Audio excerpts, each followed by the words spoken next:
Thank you very much. You know, I first met Len Dawson 35 years ago when I was a baseball coach and assistant football coach at Purdue University. Lenny was a senior at Alliance High School, just 20 miles from this Hall of Fame.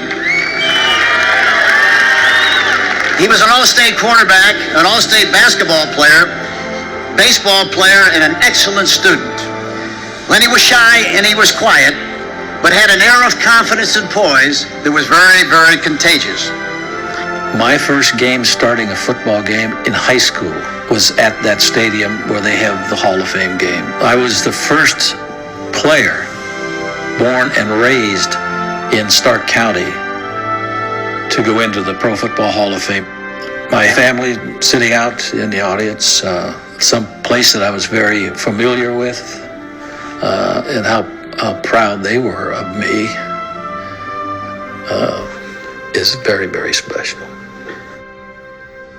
I grew up in Alliance, Ohio. I was one of 11 children. I was the 9th child. There were 7 boys and 4 girls. I was the 7th son, and I happened to be the 7th son of a 7th son. Now, Alliance, Ohio was, at that time, was around 25 to 30,000 people. Sports were very big in those days. I had older brothers, and really, that's how it got me started in sports, because the little guy around, was always tagging along after the big brothers and, wanting to do what they do. An exceptional high school athlete, Dawson found that he had options after graduating. The great Woody Hayes recruited him, but lost out to a lesser-known coach whose Louisiana roots got to the young man from Alliance, Ohio first. I was recruited by a school by the name of Purdue University. There was a guy there by the name of Henry Hank Stram.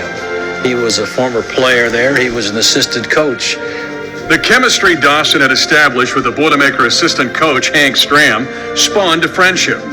That friendship would last for more than a half-century, but would not be rekindled until 5 years later, as Dawson found himself languishing on NFL benches. Len Dawson was chosen 5th overall in the 1957 NFL Draft by the Pittsburgh Steelers.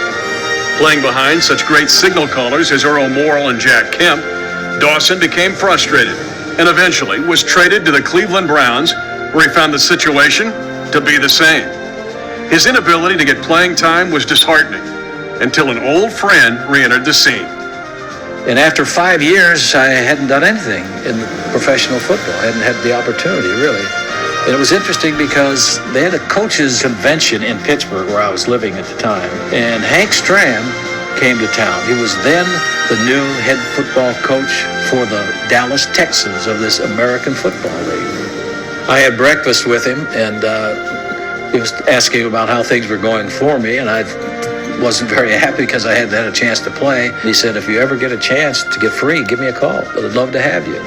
Well, I got to thinking, listen, I'm not going anywhere now with the National Football League and the Cleveland Browns, so I asked Paul Brown for my release. And lo and behold, he put me on waivers. Now, he put me on waivers in June. Now, back in those days, in June, the coaches took the month off. So most of them didn't even know that I was placed on waivers because some of them told me that. Len Dawson, players that changed the game in football. Len Dawson. He changed the game in football and was the 3rd best quarterback of his generation. He is also a local product of Kansas City. He was a quarterback for the Kansas City Chiefs. After football, award-winning his career as a sports broadcaster on radio, on network football television, it was stardom on the field. Fans will never forget.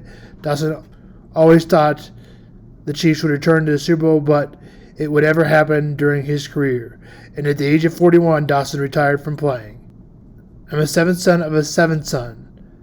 All my life, hey, that's great. That's a good luck, Dawson said. 1987, he entered the Pro Football Hall of Fame. The people of Kansas City were of those who, it's some kind of town. And Kansas City loved him back. Born and raised in Alliance, Ohio, Purdue University. I went to Purdue University for 2 reasons. It was a great university and secondary. Their off-season through the football, Dawson said in an interview, his career, his coach at Purdue, legendary Hank Stram, who would later become his instrumental in his success as a pro, but his NFL career began with rather unmarkable seasons with the Pittsburgh Steelers and the Cleveland Browns. Then along came the American Football League, the Dallas Texans, and would move to Kansas City, and Hank Stram was the head coach. Dawson's football career in Dallas, especially Kansas City, took off his pinpoint passes and quiet sense of command earned him the nickname Money the Cool. He is a success team leading the matchup to the first Super Bowl against head coach Vince Lombardi. He heavily favored Green Bay. Dawson played well, but the Chiefs lost 35-10. I think the Kansas City Chiefs real tough football team, but it doesn't compare to the National Football League, Lombardi said of the Packers at the time. Dawson took issue with that. Tipped me off, he said. Tipped all of us off, he said. So we wanted the opportunity. Fortunately, in Super Bowl IV, the Minnesota Vikings got the team. The Chiefs are back on January 11, 1970. The Chiefs are back playing another heavy favorite NFL team, Minnesota Vikings. Once again, they played well, completing 6 of his first 7 passes in the game. Pump it up, baby. Just keep the ball matriculating down the field, Stram said during the Chiefs championship, now legendary clip. A steady Chiefs and stingy Chiefs defense put up ahead of halftime, but the Chiefs blew wide open the third quarter when Dawson noticed Taylor on its 46-yard line. It was overwhelming, and Dawson said, "It's over, and we've been successful." That feeling that I had when I came off the field got back to Kansas City at the parade. Dawson was named the most valuable player of Super Bowl IV. Dawson's career in Dallas, especially Kansas City. Dawson stepped away from the nightly anchor at KMBC in 2009. Was a part of Kansas City up until his death. Taking a look back at the memories he shared about Dawson following passes. Dawson died at the age of 87. Now let's hear more trash talk from Jamar Chase Says Pat who, and Travis Kelce responds and Patrick responds. From the Top 100 survey, you were asked about the number 1 player in the NFL.